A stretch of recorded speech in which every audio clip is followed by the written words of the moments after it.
और ये बात कोरोना की, पूरे देश में कोरोना की दूसरी लहर काफी हद तक थम चुकी है, लेकिन केरल में कोरोना का कहर अभी भी जारी है। देश में रोजाना आने वाले कोरोना के नए केसेस में 2/3 से ज्यादा केस अकेले केरल से आ रहे हैं। ऐसे में ये सवाल उठता है कि आखिर कोरोना केरल के पीछे हाथ धोकर क्यों पड़ा है।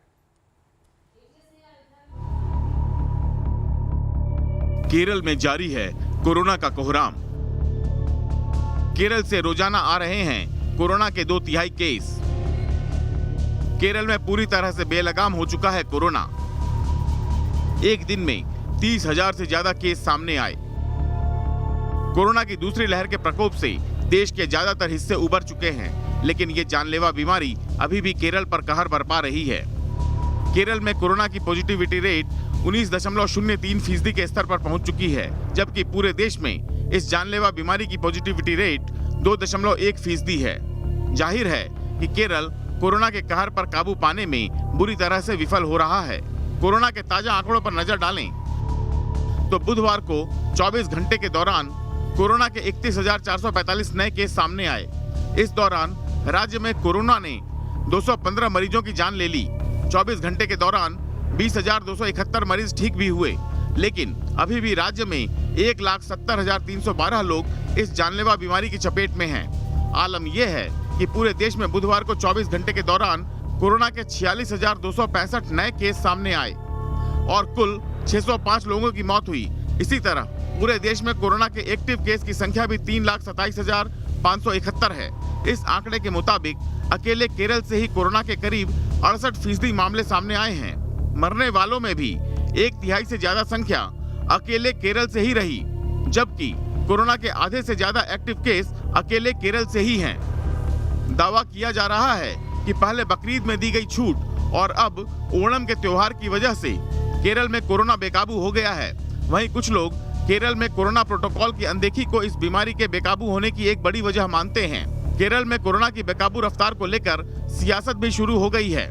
लेफ्ट पार्टियों का दावा है कि केरल में कोरोना के आंकड़े छिपाए नहीं जाते, इसीलिए लोगों को लगता है कि वहां कोरोना पर काबू नहीं पाया जा सका है। We are quite aware that still the number of the cases are on the increase in Kerala, and the reason is that it is the place where the reportage is also the highest. In many states, when the government is bent to hide the actual number. वहीं विपक्ष का कहना है कि केरल सरकार न केवल आंकड़ों को छिपाती रही है, बल्कि यहाँ कॉन्टैक्ट ट्रेसिंग और टेस्टिंग की भी उपेक्षा होती रही है। Kerala government has been hiding all these health data for a long time. That is the main reason. And contact tracing is also very low. When a person becomes positive, the government has to trace at least 20 persons. But Kerala government is tracing only 1.5 persons. And in Kerala, the RT-PCR test is very low. RT-PCR test is only dependable. Only 20 to 25% of the people are getting the RT-PCR test. Kerala में corona संक्रमण की बढ़ती रफ्तार ने इस जानलेवा बीमारी की तीसरी लहर की आशंकाओं को और बढ़ा दिया है।